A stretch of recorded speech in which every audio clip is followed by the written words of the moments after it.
Today, as you know, is Danny Bowen's Virtual Irish Music Festival #2.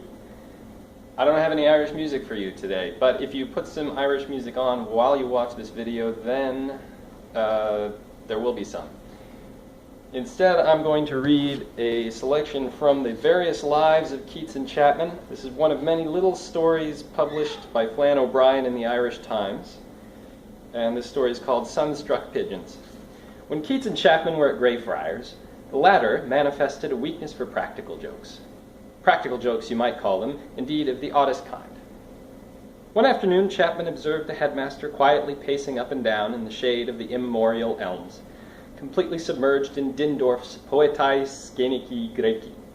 It was late summer, and the afternoon stood practically upright on the scorched lawns, weaving drunkenly in its own baked light.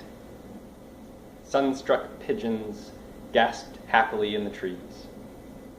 Maggots chuckled dementedly in the grasses, and red ants grimly carried on their interminable transport undertakings. It was very, very hot. Chapman, however, had certain fish to fry, and mere heat was not likely to deter him. He wandered off to an old tool shed and emerged very casually, carrying a small bucket of liquid glue.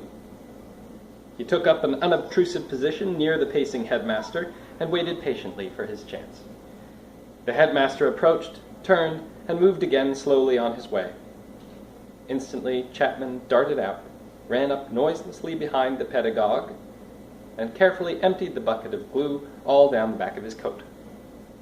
In a flash, the young joker was back again in the shadow of the elms, carefully studying the results of his work. The headmaster continued his reading, wondering vaguely at the sound of aircraft, for the shining brown mess on the back of his coat had attracted hordes of wasps, bluebottles, gnats, newts, and every manner of dung-fly. Chapman, from his nook, decided that the operation had been successful. But the end was not yet.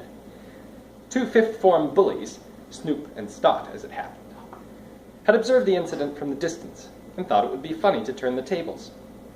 They approached Chapman under cover, leaped on him, gagged his mouth, and lifted the little fellow in their arms. The pacing headmaster paced on. When his back was turned, the two fifth-form ruffians ran up behind him, jammed Chapman onto him back to back on the gleaming glue, and were gone before the wretched headmaster had time to realize the extraordinary facts of the situation.